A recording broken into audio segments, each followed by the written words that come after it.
Okay, hello everybody, and welcome to the July edition of the Movie Duellist, a roundtable.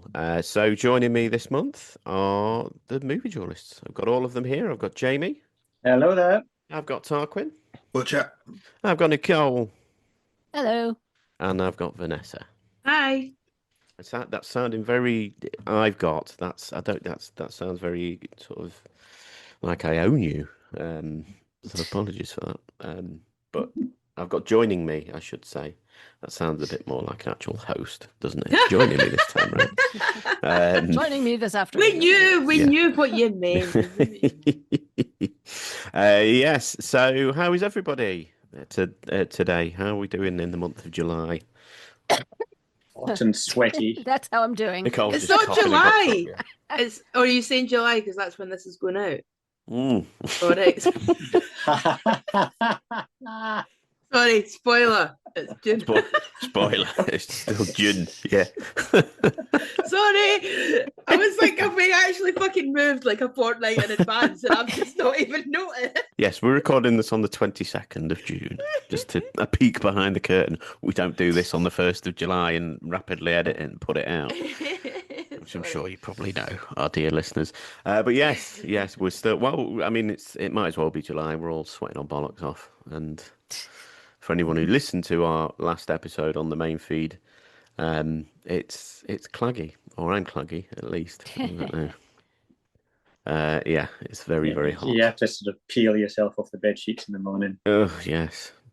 I don't think it's quite as bad up here, to be fair, as what you guys have been. I mean, it was quite bad on Friday, as I said. I think we got up to 29 degrees, but Scotland doesn't ever tend to get quite as hot as kind of middle to south England. So in a way, that's quite good. It's muggy though. I don't really know if I would use the word claggy. I don't know if that's the word we say up here, but muggy. We don't really say it down here. It's more a description of my body in this heat. Right, being quite claggy.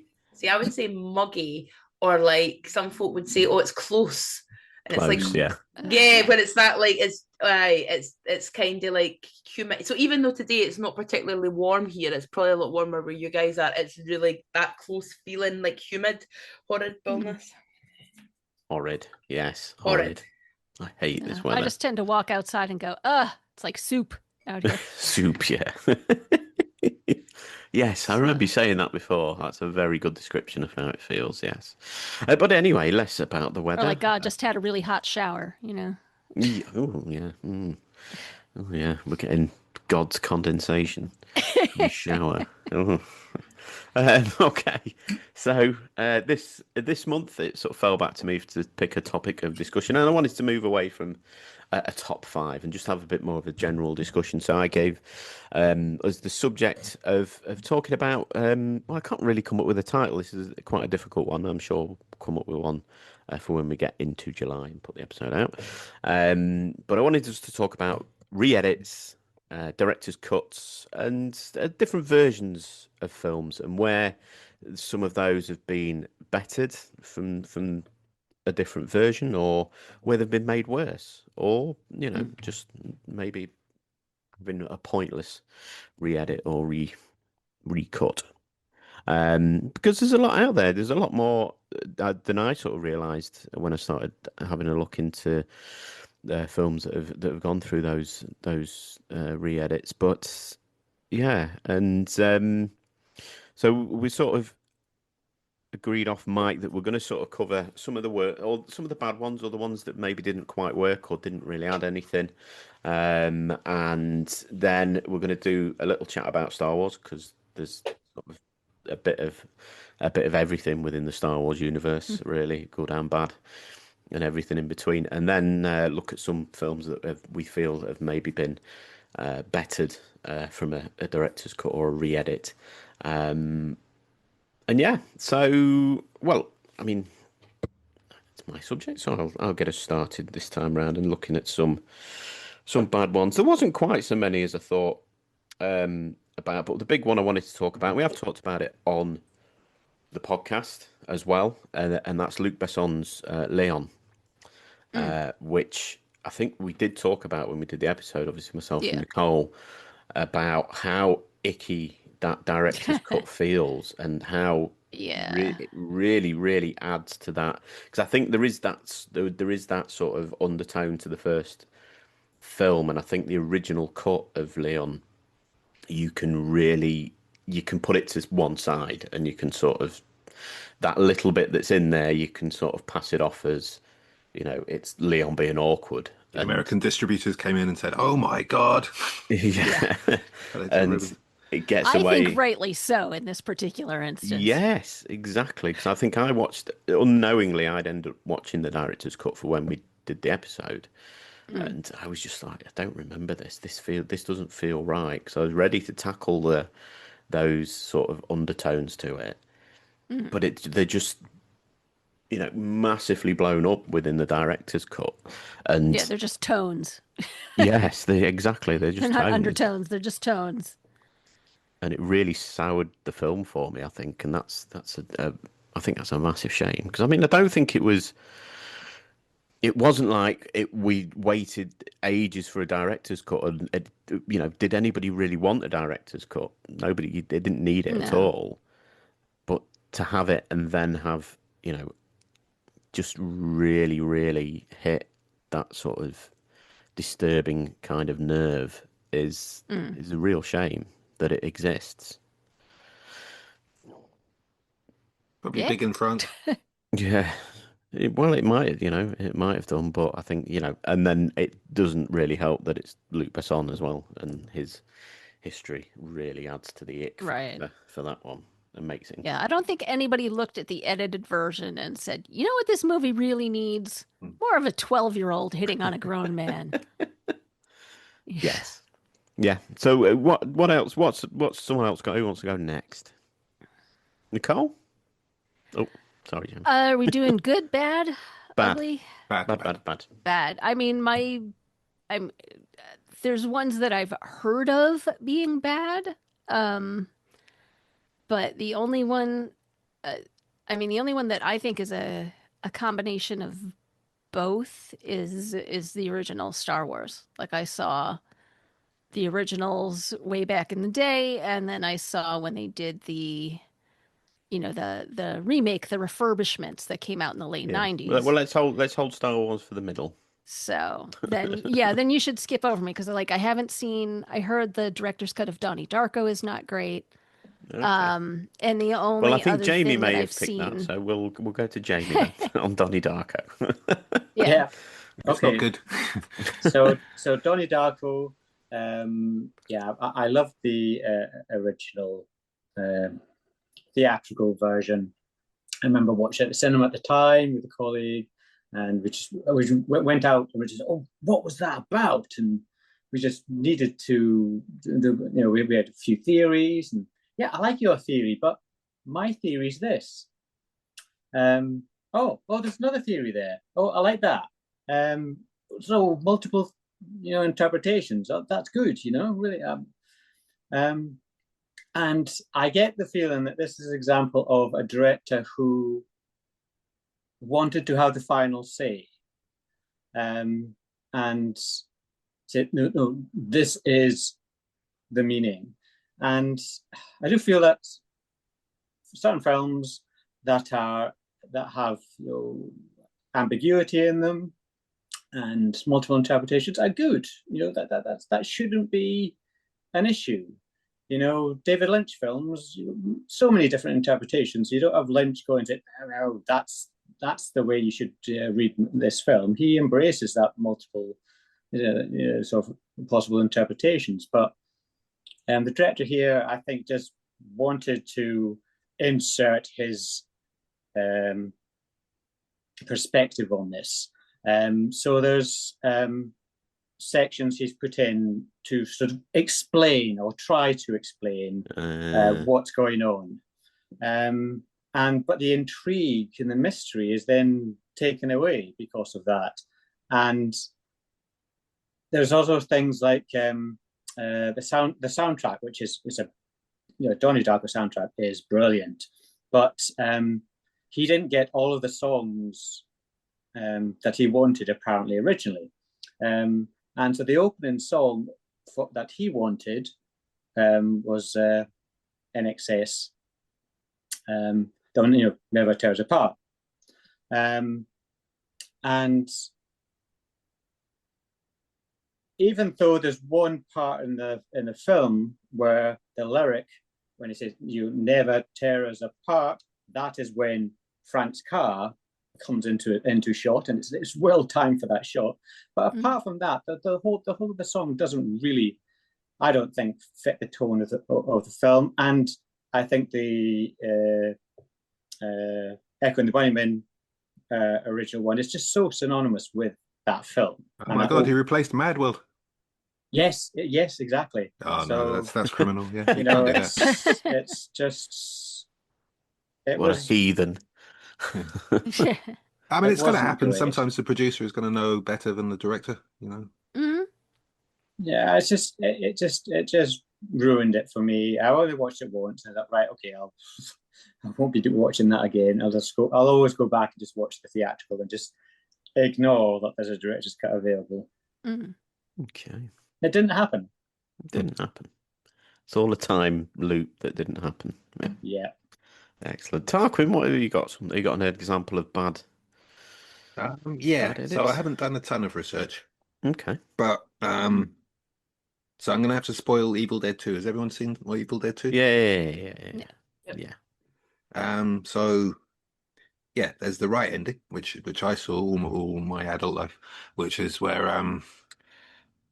well, hang on. No, I'm thinking of Evil Dead 3. Army of Darkness. Army of Darkness, yeah. Okay, so everyone seen that? Yeah. Nicole? Yeah. Yeah, sorry, I've got a cough drop. I'm trying not to make too much noise right now. Okay. Just needed your squeak. All right, so he drinks the potion, the Rip Van Winkle potion, and falls asleep for centuries, and then wakes up in a ruined hellscape that looks like the remains of a giant city. And he says, "Oh my God, I slept too long." Yeah. And it fades out. That's the right ending. But then it turns out there's another ending where he wakes up back in the supermarket, the S-Mart instead of Kmart, and these really cheap-looking deadites come out and attack him. And he blows them away with his shotgun, and says, "Shop smart, shop S-Mart." I'm going to disagree with you. I think that end is better. I've seen that's the only one I've seen. No. Yeah. Is that the one you saw first, or that's the one I saw first, and I got I got the trilogy box set, and it only had the apocalypse ending to it, and I was like, no, I think that film is just so silly. It's the much better ending. Well, too silly. Hail to the king, baby. Yeah. I don't know. You guys might be able to sort of. It's a while since I've watched Army of Darkness, and I'm tempted to let my 10-year-old daughter watch it. Do you think that's too far? I think you've gone down the horror route before, haven't you? Yeah. Yeah, like how much gore has she seen? No, it's pretty slapstick, isn't it? She's watched Stranger Things and was fine with that. Oh, well, yeah. She'll be fine. Yeah. But I'll avoid the other Evil Deads for now. We'll see.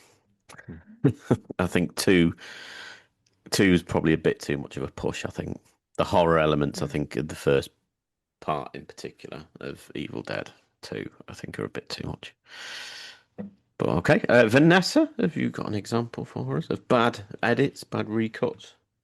I don't know if it's a recut rather than just the original movie that went out in another country, but The Shining, I had only ever seen what is apparently the European edit, which is shorter. I think it's close to 2 hours. And Halloween last year, me and my mum and Adam, my brother, who's been on Movie Joe, watched it, and he brought the Blu-ray, and it was the American edit, which is about 20 minutes longer. There's not a massive amount of difference. There's a longer bit at the start with Wendy and Danny, where there's like a doctor woman who, I don't know if she's there because obviously Danny's had injuries and stuff. And there's also a scene where Wendy runs into, is it like the ballroom, and sees people sitting around tables and they're skeletons. It's not good. All right, okay. It's, to me, it's too long. I think it's a much tighter movie having it just like the couple of hours. And I think the first scene doesn't really add anything to it, seeing this doctor. And I think the scene with the skeletons actually take something away from it. It's like a little bit too in your face. Like part of The Shining, part of the reason I love it, and I mean, I first watched it, I think I've mentioned this before, when I was probably too young to watch it, and I was absolutely scared shitless. But one of the reasons I was scared was because I didn't know why I was scared. Like, you're watching it going, why is a little boy on a tricycle going over carpet and floor scary? You know, why is this room scary before you even see anything in it? Why is this scary? But it was like, this scene with the skeletons is very like, it sounds a bit hokey. It's not great effects either. It's obviously practical effects given when it came out, and they're not very good practical effects. So to me, it just didn't add anything to it. It made the movie about 20 minutes longer. Yes. And I do prefer, you've obviously seen it, Jamie. Yeah. So I had always watched the European cut and watched it loads of times. And then I watched it at the cinema about 3 years ago. And I was aware of the American cut, but I had never watched it. And so I was watching the film, and I don't well enough think, hang on a minute. I don't remember that scene. This is the American cut. So I was delighted because I wanted to see. Yeah. It didn't add anything, I don't think, and I can see why it was cut for the European version. So does the European version not have? Because you said the doctor scene, is that the one where Wendy's got the cigarette with the longest ash in the world? Yeah. Okay, because that's the only cut I've seen. Is that one? So. Well, I think it's 20 minutes extra. Yeah, it's about 20 minutes in total. And there's maybe a couple of other little bits as well. Those are the two that really stuck in my head. There's quite a lot more with Scatman Crothers. Oh, yeah. That sounds interesting. There's more with him, and you get to see more of his apartment. More of his pictures. Yes, you do.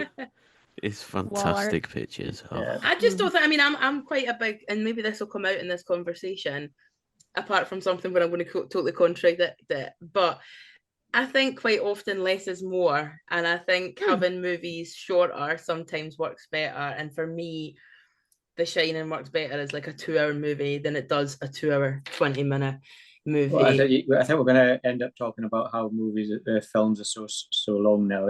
3 hours for films is just it's not acceptable. No, I'm going to very much contradict myself when we start talking about good cuts, right? I'm going to say something. Yeah. You're going to speak about Dr. Sleep then, aren't you? No, I'm not actually. I'm not, because funnily enough, and I do need to get round to that, the only cut of Dr. Sleep that I've seen is the theatrical one. I need to watch that. I've got the Blu-ray, so I've got the other one, so I need to watch the other one. I've heard that's actually the opposite. It adds quite a lot to it. It does. So maybe I'm being a wee bit unfair saying it's always better being shorter, but I think quite often, especially with like directors like Kubrick and stuff, I don't know sometimes if when they add stuff in, it can sometimes get a wee bit self-indulgent. And I think that, horror movies especially work better. We all love a 90-minute horror movie. And I think that they just work better. And like I said, maybe not so much the stuff with the doctor at the start, the stuff with Scatman Crothers, but that particular scene with the skeletons, to me, is just far too in your face about what's going on, because the whole point to me is just that you're not sure what's going on, and that's why it makes it so scary. And also, I don't think that bit's in the book either. I think that bit was definitely added for the, not that it's that fucking close to the book. Let's be honest.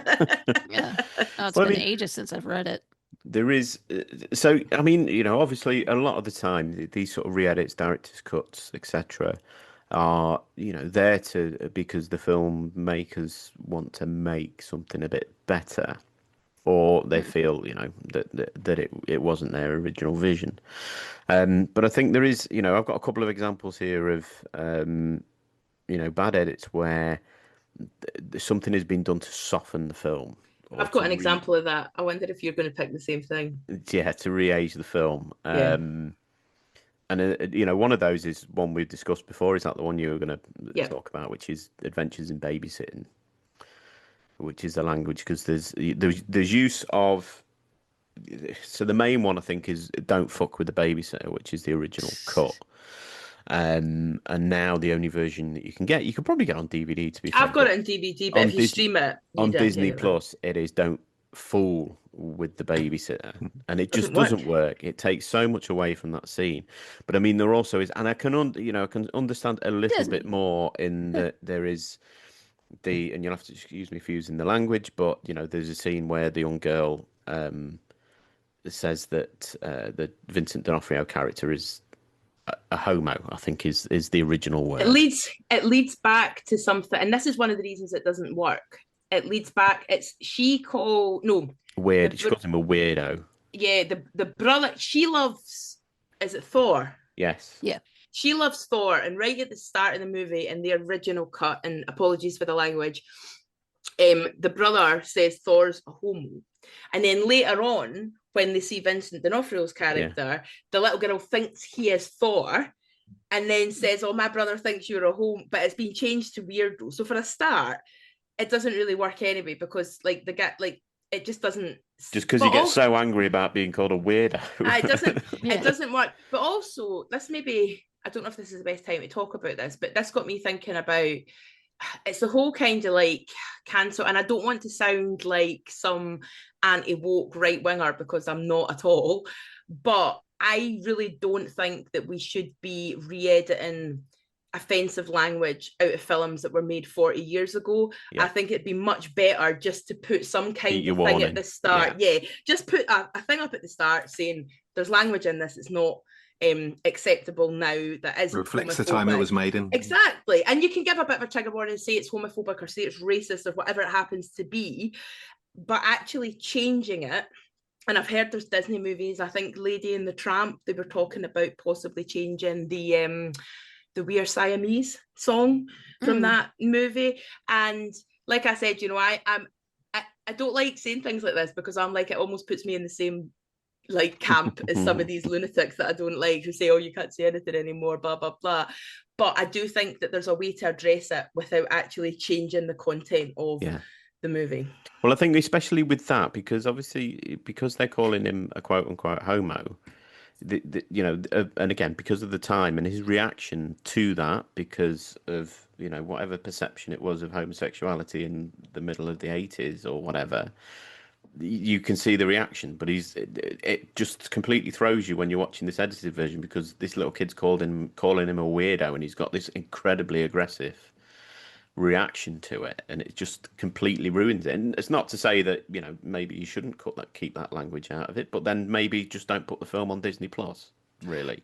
Yeah, because there's another bit as well. You spoke about the fuck, and the don't fuck with the babysitter, I think works really well, because it's the only time in the entire movie that the word fuck's used. So it's not as if it's overused at all. But in the same scene where she's like arguing with these kind of punk gang on the subway or whatever it is, he calls her a bitch, but it's changed to witch. Yeah. And again, it's like is bitch really that bad? Like, why are you changing this language? It's not even sanitizing it that much. I just don't think it works. And I think there's probably other instances of that happening. That's obviously the one that we saw. Well, I mean, you kind of sort of understand it for TV edits and things like that, because a lot of I grew up watching. We would take films off the television, and they would have certain, it might be curse words cut out, or even like I remember recording Tremors off BBC One, and it was on at 9 o'clock, which is post Watershed, but there is one use of the word fuck in that film, and they edited it out. Even that was in the 90s. There was still you would maybe only get the full language if it was on at 1 o'clock in the morning or something ridiculous. I think that is different, because if you're I've seen that happening in movies, if you watch them at 3 o'clock on a Sunday afternoon or something, and you're maybe watching something that's got swearing in it. But when it comes to streaming services, which Disney is, you've got parental controls and everything on that. Exactly. So to me, it's unnecessary. It's just unnecessary. Yeah, but I think that streaming services should look at that and do have TV edits. I think, because it would allow. I think, I could watch some of those films when I was younger because of TV edits, and they weren't. They had that one swear word taken out, or slightly light sort of sex scene taken out, and it was shown at 3 o'clock in the afternoon. But I could sort of build up a love for a certain franchise or whatever, and I think that would be quite interesting. But is the other example I was going to bring up, and I can't remember who talked about this, Tarquin, when we talked about E.T.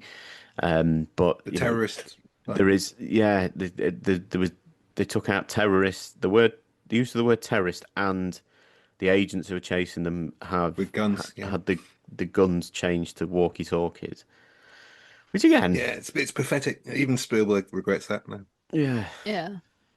and I think that was I think E.T. I mean, it had a couple of sort of CGI bits plopped into it as well. I think I think that was called a special edition when it was re-released in sort of early mid noughties, I think, wasn't it? But again, Yeah, I it mean, just they're not all bad. There's one shot from the original ET, which is just like a red light being pulled through the forest yeah. on a trolley.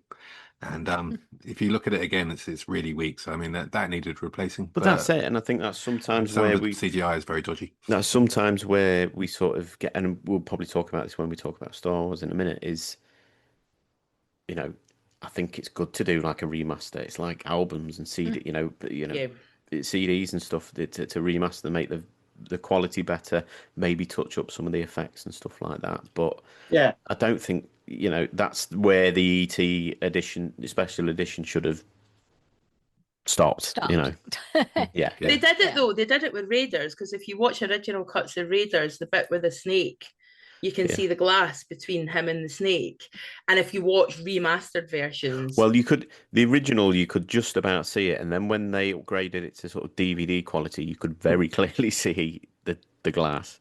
And then I think since then they've managed to sort of edit it out, haven't they? I suppose that's veering into the maybe things that make things better rather than things that make things worse, I suppose. But anybody else got any more examples now of bad ones? Yeah, loads. The Hateful Eight. They made it into a TV series, like a four or 5 part TV series. As if that needed to be longer. I mean, as if that needed more dialogue. Jeez. I mean, I enjoyed it, but I went to see the Roadshow version, but it was long enough. Yeah, I mean the endless yakking and his voiceover, and the bit with the bean shop and that annoying South African stunt woman that he keeps using, Zoe. Zoe Bell, I like her. Yeah, is that the one who won Gladiators? Or was possibly. that? No, I'm thinking of somebody else. No, she was the body double was for in, Famke Janssen in Death Proof. GoldenEye. Well, that But whole 10-minute sequence of like Ennio Morricone playing over some snow falling on a statue at the beginning, apparently that's used in every single episode. So you've got to watch the full 3 minutes. Yeah, did not need to be longer. But that's one. Okay. Vanessa, you got any more?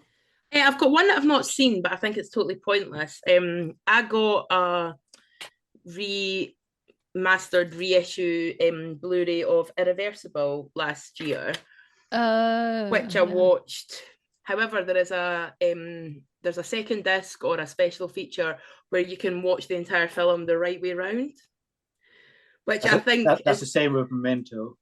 I think it's completely pointless. I mean, it is a very hard movie to watch, and there's lots that you can say about it. But one of the things that works about it is the fact that it's done in reverse. That's the whole point. Yeah. Yeah. So I'm actually, in one way, I'm kind of like, should I watch it just out of like, curiosity? But at the same time, I'm like, to me, and it's the same with Memento, I think it's completely pointless. It's not necessarily bad, and I can't even say if it's bad or good because I've not watched it, but I think it's very unnecessary. I think the difference between Memento and Irreversible is Memento was just as a special feature. You could, it was an Easter egg, wasn't it? Yeah. Right. Whereas Irreversible, it was actually, I understand, released theatrically in this as a which. So that was something that the director had had agreed to as well. That changes the whole impact of it. Of course, it does. It's just a bizarre decision. Yeah, it doesn't make sense. It really gives the film a different kick to it when you start it with this horrifically violent act. And then you have to work backwards as to, well, what could possibly have justified that. It's an anti-revenge film ultimately, but by doing it the other way around, it almost it's this suggestion it's encouraging it. Yes, and completely changed the Well, except it's like for watching. the It's like one watching. detail. It's like watching 127 hours backwards, isn't it? And about this inspirational story about a man who gets his arm back. Yeah, it just doesn't make sense to me at all. It's just very, and also I think one of the most nihilistic things about Irreversible, and one of the things that I like the most about it, is that it ends the ending in such a kind of happy, hopeful way that you know is actually going to go all to shit. Seeing that, it's just time. That's what makes it so sad. Time destroys everything. Yeah, which is what I like, because I'm like, well, that's actually fair. Yeah. Whether you like it or not, time does actually destroy everything. So doing it the other way about, just to me, just is crazy. Do you know what though it made me think about? I'll tell you a story that's quite funny. See, when we were at school, we had to watch a video of like a woman giving birth, right, as part of sex education, and it was a video. So at the end, the teacher had to rewind it, and the baby went back. Oh dear. That didn't work either. No. God, what a horrifying idea! Somebody who's given birth a couple of times. It's like, no, once they're out, they're out. Shocked Forget faces it. in the classroom. People were already traumatized enough, right? We were like 11 years old or something watching this. That was even And more then this traumatic. happened. That sounds familiar. But maybe that was a Scottish education system. But I'm sure I remember watching something like that as well. You come out. You This is a good idea, guys. Yeah. How to put people off having sex forever. Let's just show them this video. Don't Well, swallow. that's the idea. I think that's why they show you that. Dear. Jamie, you've got another example for us? I did have. What was I going to say? Sorry, go on to someone else. Okay. Well, I was just going to say, if you've got one more, we can. If anybody else has got anything, just sort of reel them off, and then we'll get moving on to Star Wars. Okay, one more bad one. Close Encounters of the Third Kind. Oh yeah. Because I mean, I kind of like that you see more of a ship and the alien business going on, but they dwell a bit too long there, and it's a big kind of operatic finale. So I think it's like 20 minutes of like sparkly lights and ballet dancers with alien heads. But the really important thing that they lost, and I think this went quite early, is Richard Dreyfuss going mad and creating Devil's Mountain out of mud and garden wire on the living room table. Was that changed? I don't remember that getting taken out. Oh, okay. Maybe I misread it, but I thought that had happened, and if it has, then Like just on the table, or the part where he like throws the bins through his living room window and. Yeah, that. Okay, no, that's in the special edition. I had this was my favorite Spielberg movie, so I watched both of them, like in depth. Okay, then all right. But I agree with you that the ending with the inside the ship bit is too long. But I would miss. The special edition has the shot of the like the freighter ship in the middle of the desert that they find. Yeah. And I think I love that shot so much. I think it's amazing. And I mean, I know it was just done with like a model and the camera, right in front of the model, and everybody's way in the background to make them look tiny. But he's always good with local extras and using location shots to create a sense of awe. So yeah, I could see that being good. Yeah, but I think that was a forced addition, putting in the interior of the ship. Like the producers were saying, no, we want to see inside. We think everybody wants to see inside. You got to add that. So it's too much. So go on then, Jamie. Did you have another one? Yeah, I'll say The Abyss. Right. The Abyss. So there's much more of a sense of sort of mystery and intrigue, and you're not really sure of whether there's just a little bit more ambiguity about the ending, which I personally preferred. The extended version has a lot more about the alien and how the message that Cameron wants to put across about, and there's an ecological message which he spends the rest of his career working towards, and it was just unnecessary, and it's quite a long film anyway, but that made it. I think it's at least, I think it's 20 to 30 minutes longer, and it's just not necessary. Sounds a bit preachy. It was actually ultimately yes. Oh dear. Who'd have Yeah, and I thought think it James takes away Cameron from could be the preachy? dramatic impact of what comes before it. Yes. Can I just check that Close Encounters of the Third Kind had the bit with the mashed potatoes where he's making it out of Devil's Mountain out Yeah. of mashed potatoes? Yeah, that's in the yeah. Fuck. All right. That was my last hope. Okay. Hand in my card. So, Tarkin, did you have a few more to just to reel off quickly, or No, that's me done. yeah, you done? Okay. Right. Okay. So, like I said, we're going to touch on Star Wars here because I think Star Wars has been, it's been through the mill in terms of edits and recuts and recuts of recuts and special editions and God knows what.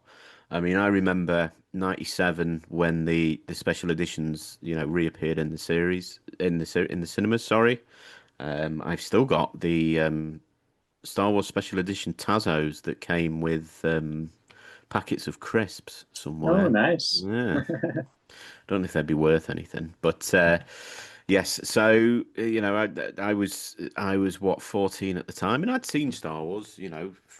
I'd been a big fan of it and everything else.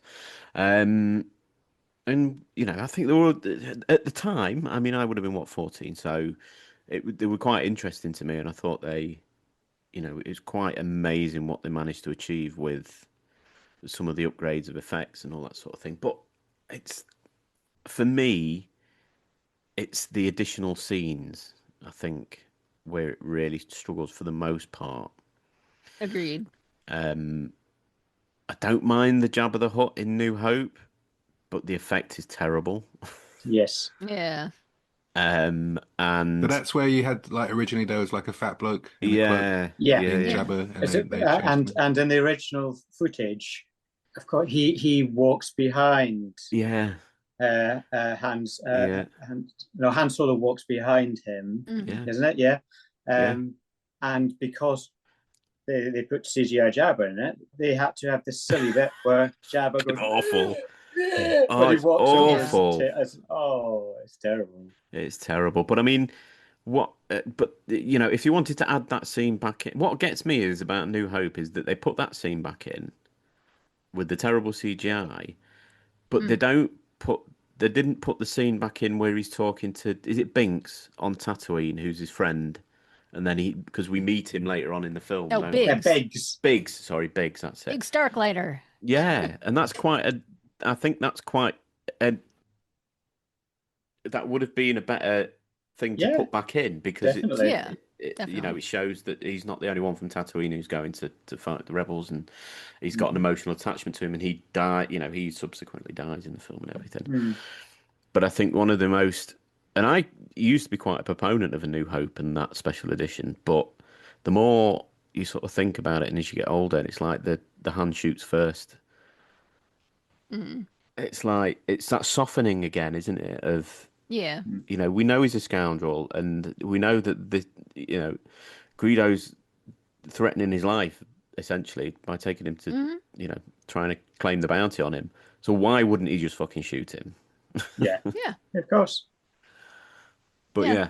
Did you hear that the BFI screened a recent for the first time since 1977 the actual original edit? Yeah. And there was a reaction piece on Facebook saying, "Oh, it's terrible. There's no good effects. It's all really old." And well, that's it. I think we'd probably all have the same opinion. I think really, and I think that's where it is really impressive. Those special editions is when with the the extra shots with the X-wing. Some of the stuff in Mos Eisley is a bit better, but that's all it should have been. Yeah. Yes. I mean, I remember the original cut. It was there were very visible, there was very visible matting around each of the ships out in space. Like the background space was much blacker than the immediate area around each ship. And so you could like track them across the screen, this lighter gray, as they're moving. And they did a wonderful job of fixing that in the re-releases. But that's, in my opinion, that's all you needed to touch, really. Yeah. Well, I think the better example is in Empire Strikes Back, which I think is the best Star Wars film. Anyway, I think I've said that before. Yeah. But it's the best special edition as well because they don't piss about with it. They had a little bit with the Wampa. Not what is it Wampa? No. Yeah. Yeah. On half, and that's fine. And where it really picks up is Bespin. When we get to Bespin, there's so much effect that's sort of added there.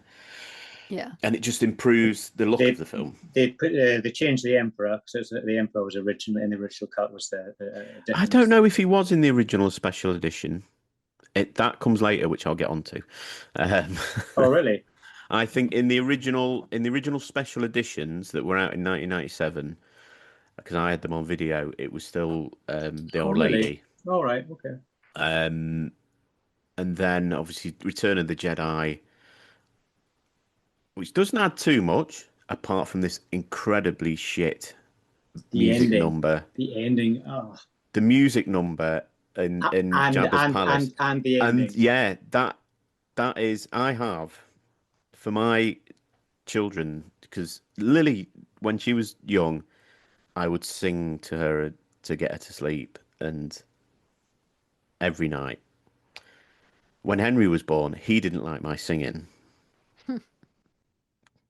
There's, you can't choose your audience, I suppose, but but that wouldn't get him to sleep. What would get him to sleep was movie soundtracks. And to this day, when they come to bed and they sleep at my house, I play movie soundtracks, and one of them is the Ewok dance and end credits for Return of the Jedi. It's so much better. It's so much better. Yes. I don't know. I don't know that I'd agree that Yub Yub is a classic, but it's definitely better than what they've replaced it with. Yeah, I much.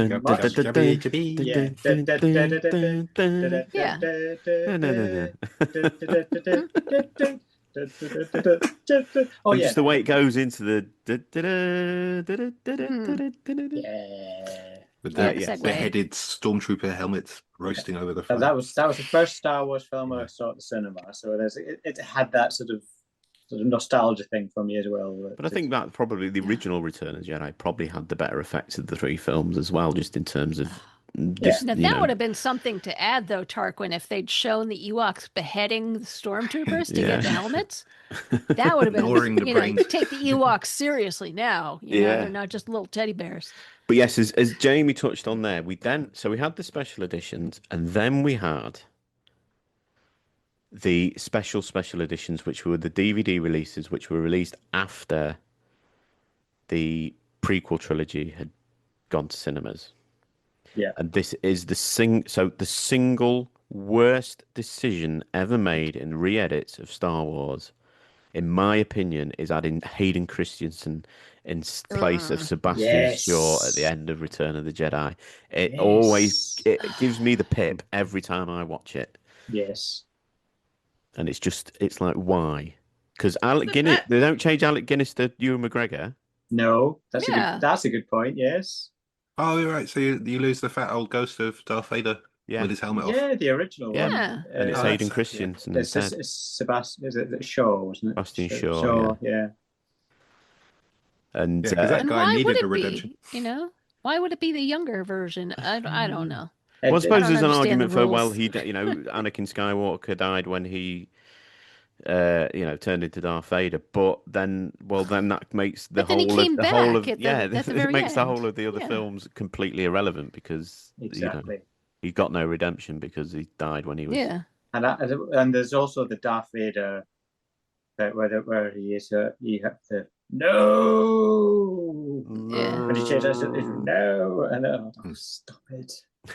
Why Wouldn't Luke Skywalker be thinking, who is that enough? Exactly. He's just a meddler, isn't he, Lucas? He's just a meddler. He just can't stop himself. I mean, they're his. They're more his than most movies are in terms of whether or not they, quote unquote, belong to the director. But yes, because at some point, you want to turn to him and be like, "Stop fucking with it. It's fine. Leave it alone." Quit picking at it. Exactly. It's never going to heal if you don't stop picking at it. I mean, not everything Disney has done is perfect, but I really do like the first two series of Mandalorian, and both series of Andor are fantastic. So I'm happy with their stewardship. Yeah, I need to watch Andor. I've heard a lot of good things about Andor. Yeah. But I've stopped watching. I think I stopped at Mandalorian Series 2, and then I watched Obi-Wan, and then I've not bothered with any of the others. But I'm going to check out Andor because I've heard a lot of people say a lot of good things about Andor. Yeah, no, you should. You should. And I recently rewatched Rogue One and just forgot how fucking good that film is. But there we go. Anyway, any other points from Star Wars that we want to touch on? And there's an interesting thing about Rogue One is there's an example of how they used footage from Star Wars, and they use it again to refer to it again in Rogue One, and I think that's done very well. How it's able to sort of, it's just that, like somebody said, it's that going too far, isn't it? It's having your cake and it. Well, it's look at the Phantom Menace. That is really there's a famous behind the scenes thing where he's after the first time they watched the Phantom Menace and he's talking to Rick McCallum and he's like, I think we may have gone too far. However, in Rogue One, what about Grand Moff Tarkin as a CGI character? I didn't mind that. They could have. I think they could have. I mean, it's better than the Leia thing at the end. Oh yeah. I think they could have gotten away with that if they'd have used him a bit less. I think. Yes, I think so. Yeah, if you'd just shown his reflection in the window. Yeah. Because there was a shot where you're looking over somebody's shoulder and you just see his reflection instead of face on. I think the problem with Leia is they can't do the eyes. The eyes are all wrong. Yeah. So maybe if Leia had been sort of on the back and then she turned round to the side. You just get a side profile of her. That would have probably been perfect. With the book in her face. Yes. Kind of yes. Yeah. It'd have been fine. They got away with it. Okay. You know what they could use to do is to re-edit Rise of Skywalker. That was a hot mess. Anyway, I've got one final note. Anyone see the Star Trek rejigs? No. No. They you mean the TV episodes? Yeah, it's a shame they lost. I mean, it does look a lot cleaner, and I think the odd things on the bridge. It's nice to see all the extra little twinkly lights and things, but you lose the magical old effects like the green hand in space and stuff, and the ship looked terrible. So it's a mixed bag. Yeah, it's very very like old Doctor Who kind of level of effects where it's very clear that this is just like a metal box that they built and stuck some lights on, or this is painted styrofoam boulder kind of thing.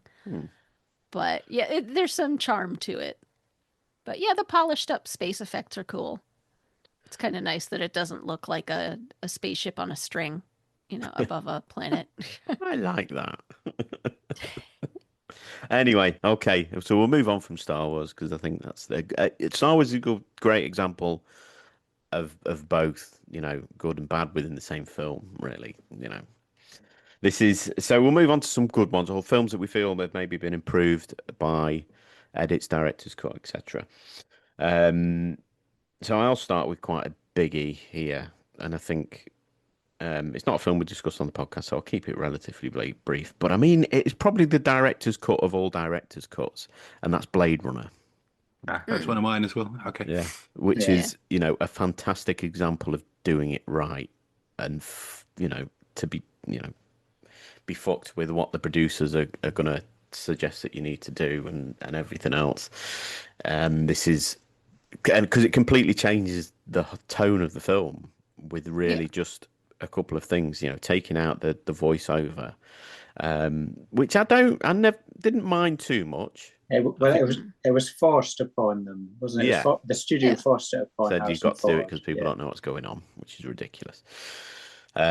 You've got an opening crawl tells you exactly what's going on, but and I don't mind it. Like I say, I don't mind it too much. It's better without it, but it doesn't aggravate me too much. Where the biggest change is the whole subplot with spoilers here possibly. Has everybody seen Blade Runner? Yep. Yeah.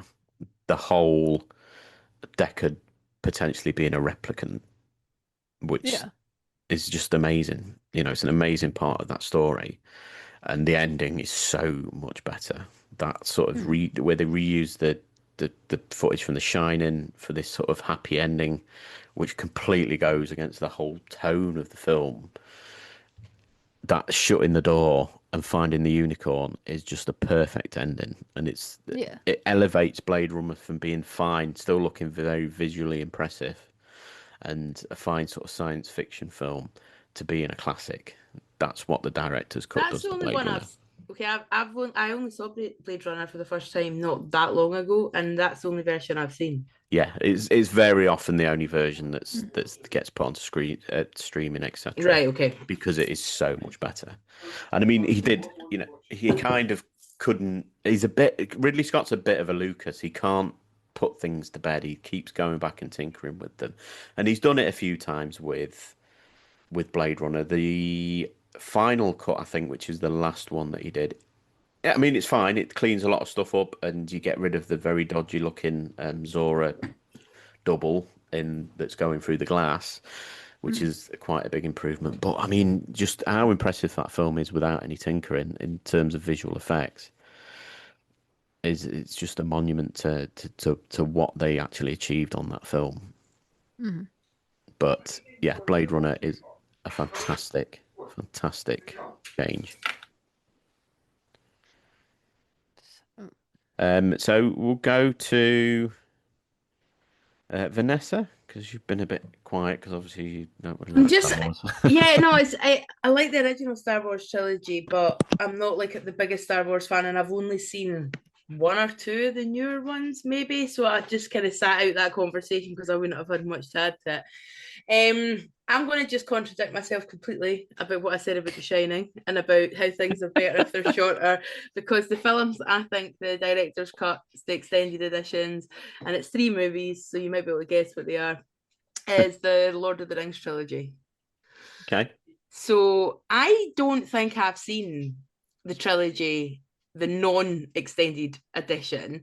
I'm not sure if I saw these in the cinema. I might have seen the first one in the cinema, but my brother had all 3 on DVD not long after they came out, and they were all the extended cuts.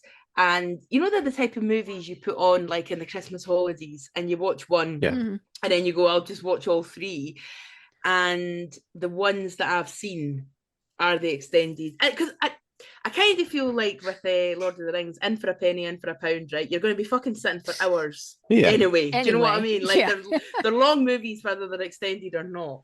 So, and I've read about the stuff that's in the extended one that's not in the original, and yeah, I think you're already watching kind of epics, so an extra kind of 15 or 20 minutes here or there doesn't actually make a massive amount of difference, because like sitting down to watch all 3 is probably equivalent to watching like a 10 or 12 part Netflix show which is funny actually, because like people don't think anything of that now. People will sit and binge watch 10 episodes of a show, but the idea of watching 2 or 3 long movies is like, oh no, I don't want to do that. So yeah, like I said, I'm not entirely sure. I think I've seen the first one non-extended, because I think I saw that in the cinema, but generally if I'm watching the Lord of the Rings, it is the extended edition, and I think they're all really good. The only one I wasn't so keen on was Two Towers, the extended one, because it generally it's a lot more of Treebeard talking. Aye. But other than that, I think like you say, if they're already that long, and I think you're that invested in the world that they created anyway, then you're screaming out for more. It's like the extended ones of The Hobbit, and I've never even gone near them because I thought that I'm not interested in The Hobbit. I think making a single book 3 movies or whatever it was crazy, whereas at least with Lord of the Rings you had the 3 books to if begin you like with. The Lord of the Rings, there's a lot to enjoy in The Hobbit. There is a lot of good stuff in there. Yeah. Right, okay, maybe I will check it out at some point. Yeah, I thought I found it a bit stretched, I think, like there's some good bits in it, but it just wasn't. Yeah. It just wasn't. I don't need 10 minutes of them doing the dishes while they're singing. Yeah. That was a bit much. But then you got Barry Humphries as the Goblin King, and Andy Serkis and Stephen Fry as the corrupt town councillors. There's a lot of good stuff. And what's Sylvester McCoy? Is it Radagast? He's the brown wizard. Yeah, he's fantastic. Radagast the Brown or something. It's like whizzing around with his budget. Sounds a little bit too much like Mr. Shit. Radagast the Brown. Anyway, yes. Yeah, Lord of yeah. Wasn't there a bit in the Lord of the Rings where like the woman's village women Vikings get together and save the day? I remember hearing about that. Well, my lesbian don't friends were remember that. very pissed off because it wasn't included in the first cut, and then I I thought it don't made it to remember the thing, but no one seems to know what I'm on about. So that. Sorry, it has been a while. Tarquin, have you got an example of a good one for us? okay, well, Blade Runner was going to be my good one. Apologies. But and I haven't seen it, but everyone goes on about how good the black and white mist is. The mist. Oh, right, Ah. okay. Oh, That it gives yeah. it the atmosphere that it needs, and so that's what I'm meaning to check out someday. Yeah, there's been quite a few of those sort of just turn it into black and white kind of examples. One of the films, Godzilla as well. another one I'm going to bring up, did that. But yes, Godzilla did do it. Parasite did a black and white version as well. Sorry, Jamie, I know you've just come back. Tarkin was talking about the black and white version of The Mist. Oh yes. But yeah, I think it can add something, can't it? I think just in terms of your I mean, The Mist perception. is such a bleak film. I think seeing it in black and white would probably. I tried to get. I've got The Mist on like standard DVD, and there is a version with the black and white, but it's like 50 quid, or it's quite hard to get a hold of, and it's really expensive. I do fancy watching Godzilla -1 in black and white, though. I think that would work really, really well. Mm. I guess you could just turn the color down. Just change your TV You can't. settings. Can you do that anymore? I remember you 50 quid. pissing about with that before. Yeah, you used to be able to do that with Yeah. cathode ray tube TVs. You just had Yeah. to turn the little knobs, but Oh, we've lost that. Okay. So Jamie, have you got an example of a good one for us? Well, this might Your camera's following you up. We can't see your t-shirt. yeah. might take some time. But actually, I'm anticipating there might be a few from this franchise. Because if we start with Alien, just speaking about Ridley Scott and going back and meddling with his original vision, there's the Alien one is an interesting example of a director's cut that is actually, I think, if I'm right in this, it's shorter than the original. Yeah, that's true. Yeah, because he and that is with including a new scene. So he includes the scene at the end of the film where Ripley comes across Dallas. Okay. Dallas as he's how would you say it? Cocooned.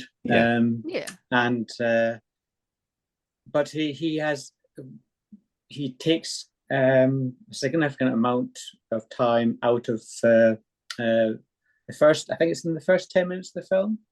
He ended up chopping off about 10 minutes of at least 5 minutes of that, so it gets quicker into the story. And I'm not sure if that was the right thing. I mean, right choice, because it really does establish a mood. And you get those sort of empty corridor shots. I think are really, really effective. And he cut down the time of quite a lot of that. Yeah. Which I thought, is that the right decision? I think I probably would prefer the original theatrical. Yeah.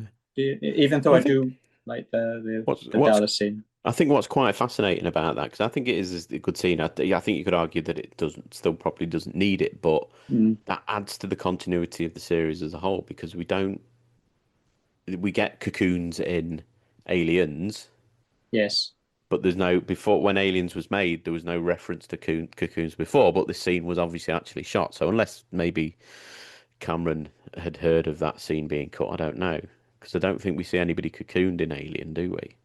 In the original cut, in the theatrical No. It might have been in like original storyboards or something that Cameron might have seen. HR Gaga thing. Because in Aliens, there is a scene that was taken out by Cameron, which was the equivalent of that with Burke. You see Burke in a similar situation. Ripley sees him at the end and sort of and leaves him. But yeah, Cameron ended up taking out that scene, which is interesting. But the main film I want to talk about is, of course, Aliens. And I have watched the theatrical version many, many times. I watched the theatrical at the cinema. I have watched the extended version, I think, several times as well. And I definitely would say that the extended version is the better version. There are some issues with it, which I will go into.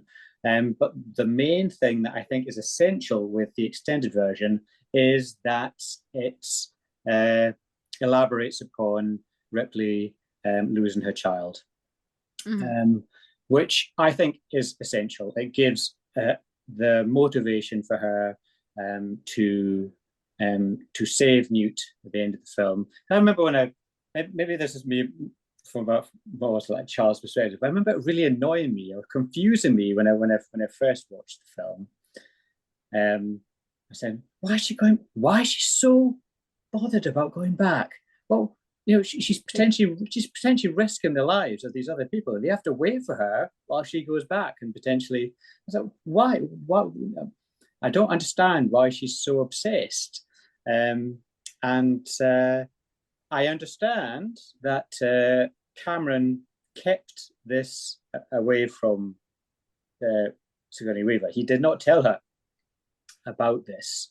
And so when the film premiered, she was completely unaware of that. Her scenes where, when she finds out about her child dying, were taken away, and she was absolutely furious, and she confronted Cameron about it, which must have been an interesting confrontation. But yeah, I just think it completely takes away the mother. She's essentially full of guilt, isn't she? That she was supposed to be back for her daughter's birthday. She misses that, and then she ultimately misses her life. And so when she finds Newt, this is her second opportunity to be a mother again, and that is why she protects her so ferociously throughout the film. Yeah. And if you take that out, it loses a layer. It loses a massive layer from her character. However, I will say that the Hattie's Hope section, so you get much more of Newt's background. Yeah. Find out what happened to her family. I don't think that's necessary. No. Or there's an extra turret scene as well, isn't there? I like the turret scene. I do like that scene. But is the reveal of Sigourney Weaver when she meets the man from the company, the curly-headed yes, bloke?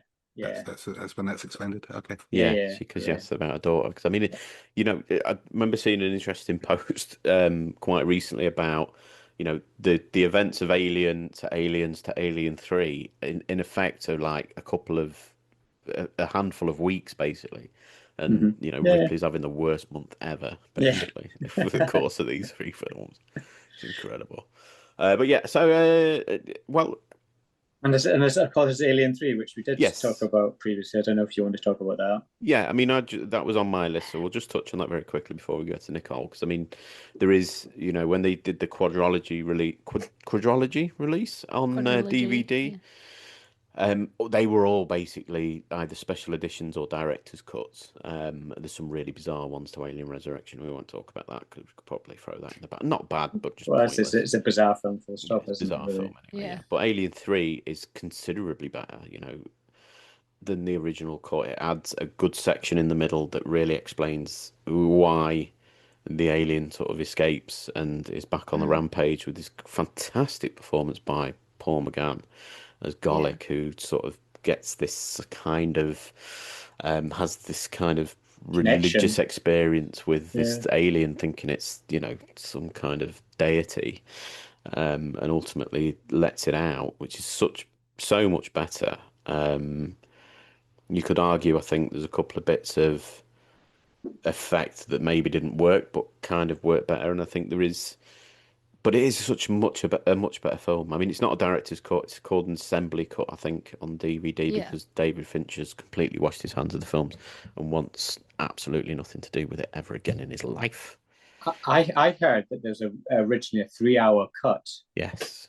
Yeah. as well. So I mean, so much. There's other missing footage. Yeah. It's I mean, I still think that the original cut anyway is vastly underrated. I still think there's a lot that really works in that film, but the assembly cut does just make it that little bit more cohesive, I think is the right word.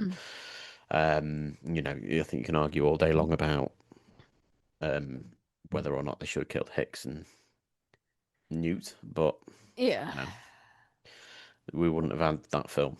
But yeah, so Nicole, have you got something else for us? Metropolis. The complete right, Metropolis. Okay. I've seen, I think, 3 different versions of Metropolis at this point. There was the one that was out there for a long time, that was the original edit. That was quite short. It was something like 87 minutes, maybe, something like that. And then in the 80s, music producer Giorgio Moroder decided he was going to put like a soundtrack to it with artists that he knew and worked with. And he's like, well, I want to get the best. Yeah, Adam Ant and Pat Benatar and several other artists. And but he wanted to work with the best print that he could find, and he actually ended up helping to get it restored to a certain degree, and he took out the intertitles and put them in as subtitles, so he actually made the film a few minutes shorter by doing that. So instead of cutting the title cards, he just put in subtitles underneath when people were talking. And there are some good musical numbers in that, and there are some poor musical numbers in that. I've never heard Pat Benatar sound worse, I think, than in that movie, but because they've given her a song that's like way at the top of her range, and that's not where she's the strongest. But it's interesting, and I mean, it's tinted and everything, so that's interesting and cool. I've seen advertised quite recently, and I'm quite tempted to go and see it. The cinema near me is showing a version of Nosferatu with Radiohead songs. Yeah, there's a ton of stuff out on YouTube where people have looked at like Nosferatu and Metropolis, and they've created their own scores to go with it, and put that in under it, and those are some interesting watches. They should have just got Vangelis to redo like soundtracks for everything. I think that would have been cool. Yeah, we're not going to get that opportunity now, unfortunately. Famous one was if you play The Dark Side of the Moon by Pink Floyd against Wizard of Oz. Sure. Matches up exactly. I think you have to be really, really high to make that work. Yeah. Secret stuff. I think so. But they within the past, oh gosh, I don't remember how long ago it was. Sometime in the past, like 25 years, they found an additional reel in somebody's private collection in Argentina or something.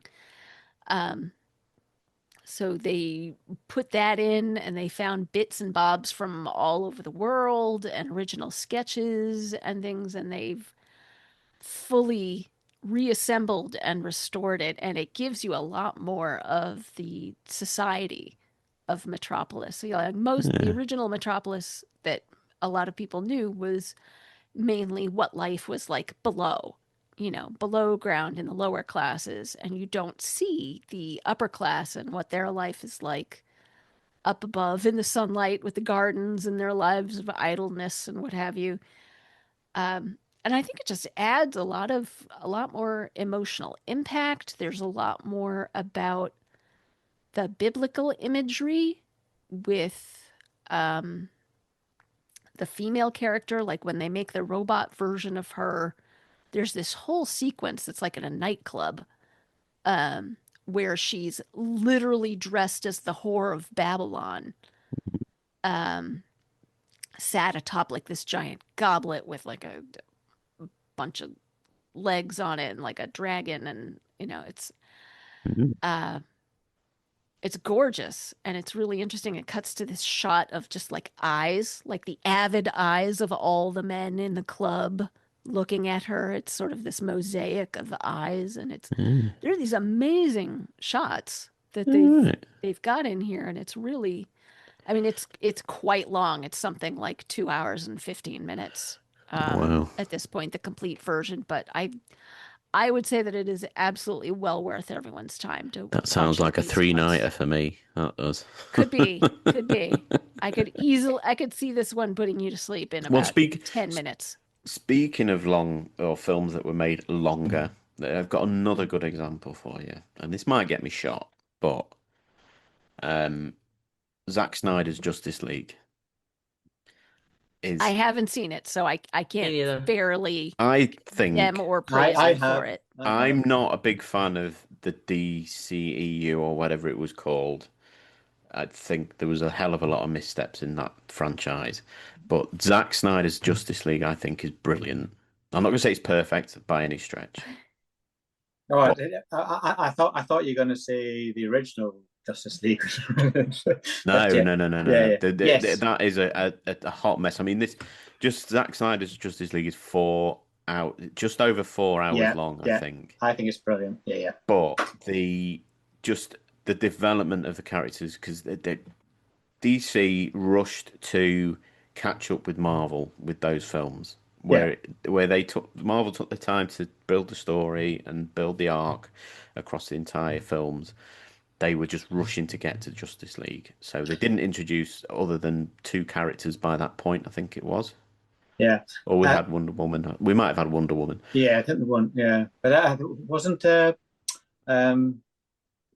Yeah, they were rushing to get to a particular production date. I think they had this sort of the date set, and Zack Snyder had a personal tragedy at the time. Yeah. And they basically sort of said, "Oh, we can't wait for you," and they got in Joss Whedon, who chucked out who got rid of a lot of Snyder's material, completely changed it, reshot it really poorly. Yeah. Then you had the Superman mustache issues. Yeah. Oh, that's terrible. But yeah, I mean, the Zack Snyder's Justice League, which is all over the place, but the character development just in that one film, especially for Cyborg, is just incredible. And even the bits it touch on, it doesn't go quickly into Superman or anything like that. The whole arc of him coming back to life really makes sense in Zack Snyder's version, and you get these sort of. There's maybe bits. Martian Manhunter probably didn't need to be in there because I don't think. What about that kind of coda sequence with the Joker and things at the end? Yeah, but look, that's the only time that Jared Leto's Joker has been impressive.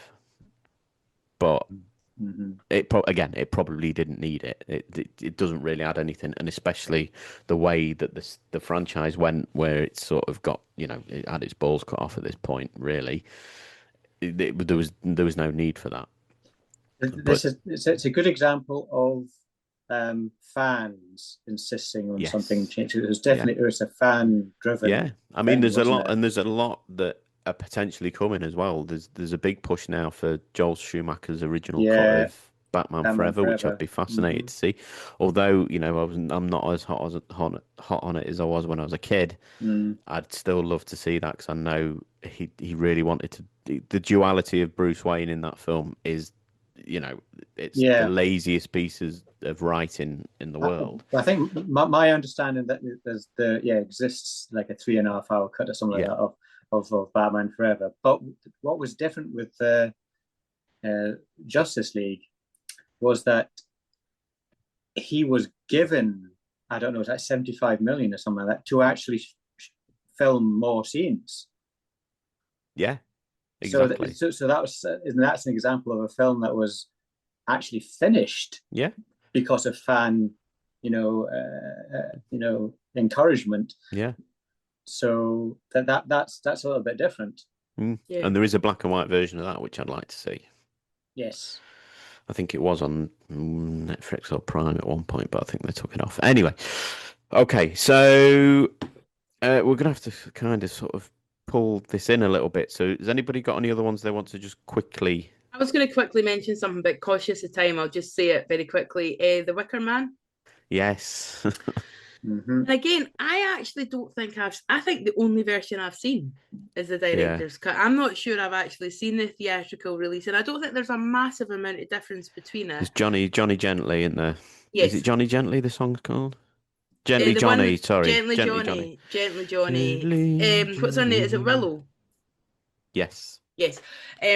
But yeah, conscious of time. So I mean, I can't really talk much about it anyway because I've not seen the other version, I don't think. But I mean, I love The Wicker Man. It's one of my favourite horror movies, and the director's cut is the only one I've seen, and it's amazing. I think there's an extra song. There's a song with Lord Summerisle and the woman as well, who's with him at the piano. I think that's a bit more extended, and I think there's a couple of scenes that are sort of flipped a little bit towards the end. I think, if I remember rightly, or there's something that's sort of in the middle. But yeah, it's one of those edits that's it just gives you a little bit more rather than adding anything too much to the story that doesn't really affect its pace or anything like that. 8 minutes or something between the versions, but that's the one I've seen the most and I love it.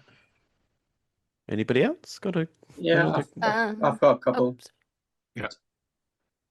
Sorry, when you go. No, go ahead, Jamie. I'll say Apocalypse Now. All right, okay. But I'll say that as similar to Blade Runner, there are, I think, 3 versions.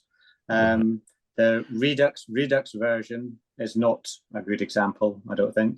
Okay. And I think that's the longest version. It's got a lot more of the plantation sort of sequences in that. So I would definitely say that the final cut version is the one that's the best, the one that I saw at the cinema. It's really good. And I'll also throw in Godfather 3. The recent recut version of that is much improved. Cool. Nicole, you got another one? Well, I actually, I mean, did someone touch on Dr. Sleep yet? No, we mentioned it during The Shining, but not properly, no. Yeah, I mean, you haven't seen the director's cut yet, Vanessa, is that right? I haven't either.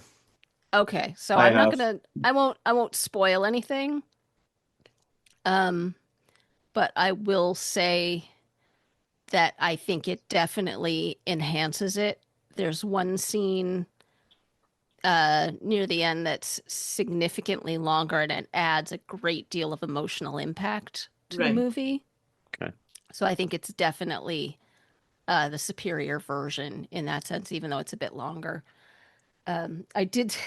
Maybe we need to do an episode on best director's cuts. Yeah, I saw the director's cut of Caligula a couple years ago. That was I can't say that I've seen the original, but from what I understand, this one's more coherent. It makes the film a little bit more coherent as a whole. But I'm unfortunately knowledgeable about this one, and it's a lot.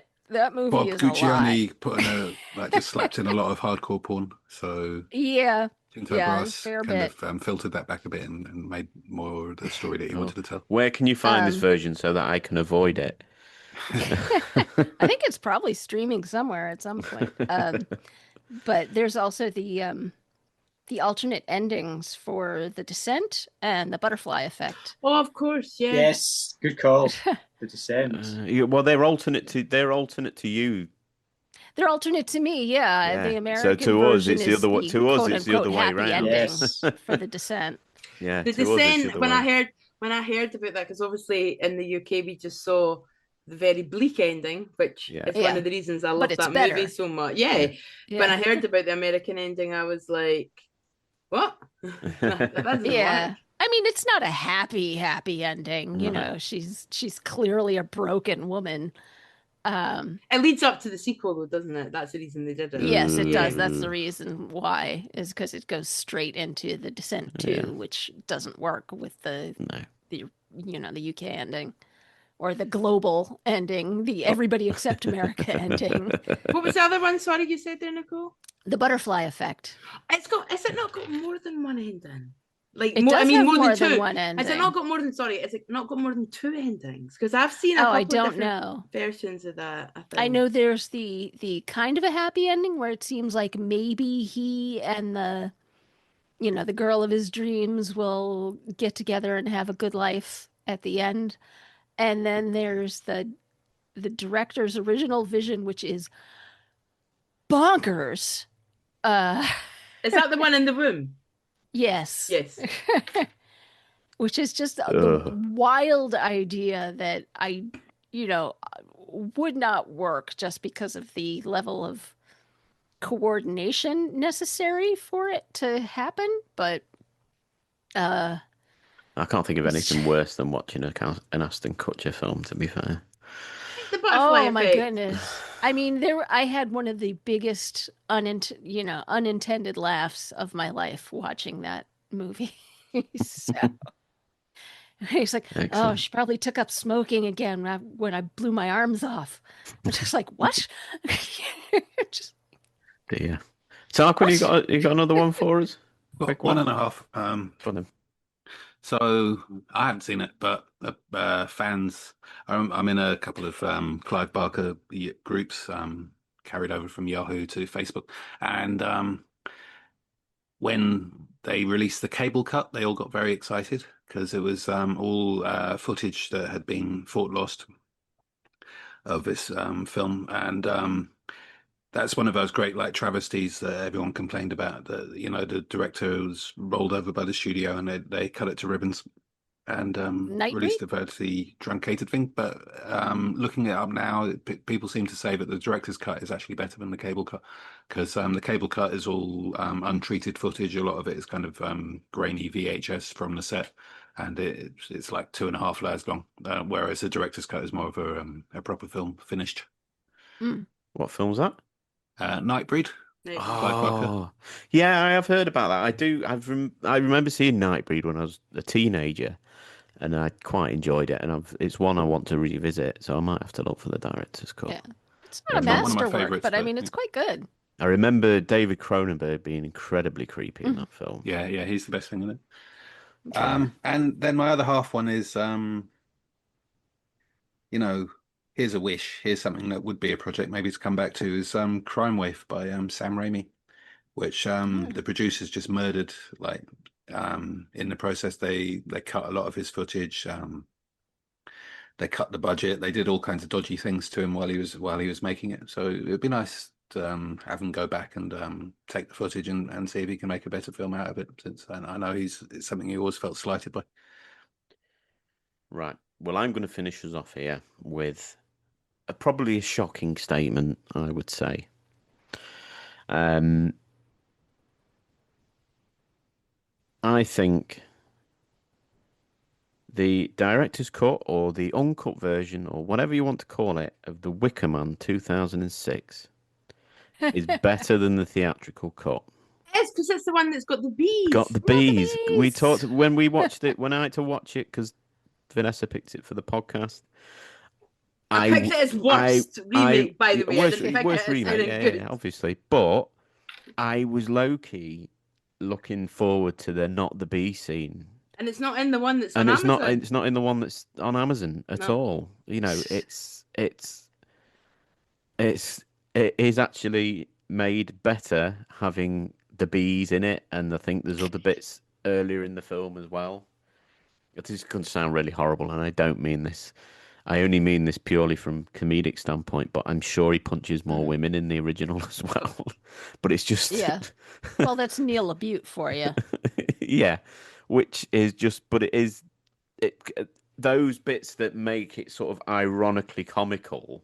A lot of people go to are not in there. It's just all cut out, and which somehow makes a fucking awful film even worse. Yes, exactly. Yeah, little Nicolas Cage on his bike like he's in a Hovis advert going around the island is just, it's just incredibly dull, and there's nothing to laugh at all. But there we go. There's my shocking statement for the episode, and I think we should end this now that I've defended The Wicker Man 2006 for something.